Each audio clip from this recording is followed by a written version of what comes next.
ప్రజలకు వివరించడానికి ఈ పత్రికా సమావేశాన్ని ఏర్పాటు చేసినాం. ఈ సమావేశంలో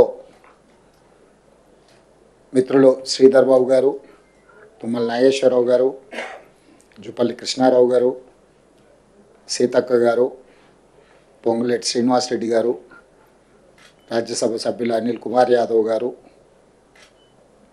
టీజీఐఐసి చైర్పర్సన్ గారు, శాసన సభ్యులు, ఇతర ముఖ్యులందరూ ఈ పత్రికా సమావేశంలో పాల్గొన్నారు. తెలంగాణ రాష్ట్రంలో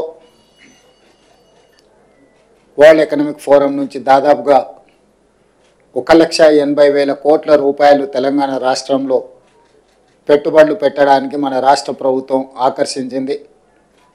తెలంగాణ రాష్ట్ర ప్రభుత్వం మీద విశ్వాసం, నమ్మకంతో ఇక్కడ పెట్టుబడులు పెట్టడం ద్వారా వాళ్ళ వ్యాపార విస్తరణనే కాకుండా తెలంగాణలో ఉన్న నిరుద్యోగ యువకులకు ఉద్యోగ ఉపాధి అవకాశాలు కల్పించడానికి ముందుకు వచ్చినందుకు ఆయా సంస్థల యజమానులకు తెలంగాణ రాష్ట్ర ప్రభుత్వం తరఫున మనస్ఫూర్తిగా అభినందనలు తెలియజేస్తున్నాం.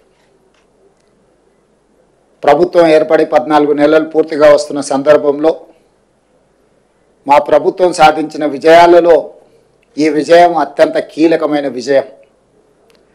తెలంగాణ రాష్ట్ర ప్రభుత్వం మీద, హైదరాబాద్ నగరంలో పెట్టుబడుల మీద అపోహలు, అనుమానాలు సృష్టిస్తూ వాళ్ళ అనుచరులతో లేదా వాళ్ళ దగ్గర ఉన్న అక్రమ నిధులతో విష ప్రచారం చేయడం ద్వారా తెలంగాణ ఆర్థిక వ్యవస్థ మూలాలను దెబ్బతీయాలని కొంతమంది కుట్రలు చేస్తుంటే, ఈ కుట్రలను తిప్పికొట్టడం ద్వారా తెలంగాణ రాష్ట్రంలో మేము పెట్టుబడులు పెడతాం, తెలంగాణ రాష్ట్ర ప్రభుత్వం మీద మాకు సంపూర్ణమైన విశ్వాసం ఉన్నదని ప్రపంచ దిగ్గజాల యజమానులు, ప్రపంచ దిగ్గజాలైన కంపెనీలు మన రాష్ట్రంలో పెట్టుబడులు పెట్టి ఈ పెట్టుబడుల ద్వారా వేలాది ఉద్యోగాలు, ఉపాధి అవకాశాలు కల్పించడానికి ముందుకు వచ్చినారు.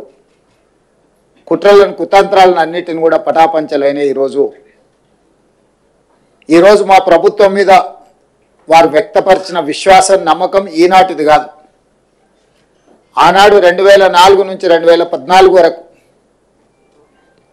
ఆ ప్రభుత్వం తీసుకున్న నిర్ణయాలు, కొనసాగించిన విధి విధానాలు, ఈ విధి విధానాలకు 1991లో పివి నరసింహారావు గారు సరళీకృత విధానాలని దేశంలో ప్రవేశపెట్టడం ద్వారా అభివృద్ధి వేగవంతంగా జరగాలి, ఈ దేశం సంపన్న దేశంగా మారాలి అని పివి నరసింహారావు గారు ప్రవేశపెట్టిన సరళీకృత విధానాలను తిరిగి మన్మోహన్ సింగ్ గారు వాటిని వేగంగా కొనసాగించడము, ప్రభుత్వాలు మారిన, పాలకులు మారిన, పెట్టుబడులకు రక్షణ కల్పించడం, పెట్టుబడులను ప్రోత్సహించడం అనే విధానం నుంచి ఏ రోజు కాంగ్రెస్ పార్టీ పక్కకు జరగలేదు.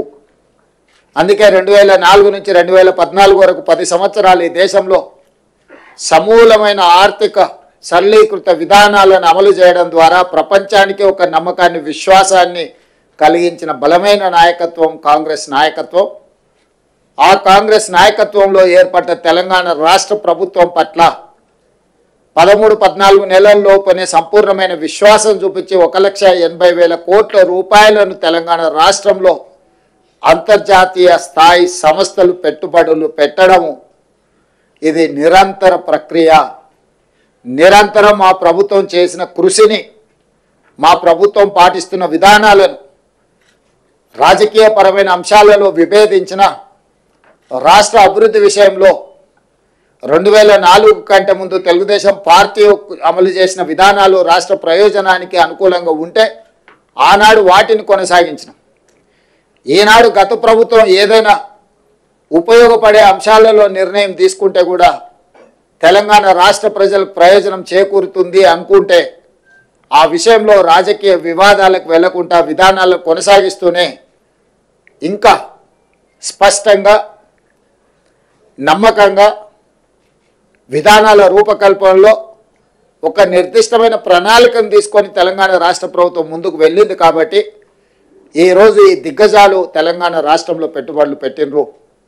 ఆ పెట్టుబడులను వేగంగా పనులను అమలు చేయడమే కాకుండా అనుమతులు ఇవ్వడంతో పాటు అవసరమైన భూ కేటాయింపులు కానీ పరిపాలన అనుమతులు కానీ అన్ని రకాలుగా ఆ సంస్థలను ప్రోత్సహించి ఆ సంస్థల పెట్టుబడుల ద్వారా రాబోయే ఉద్యోగ ఉపాధి అవకాశాలు తెలంగాణ సమాజానికి అందివ్వాలన్న ఆలోచన మా ప్రభుత్వానిది.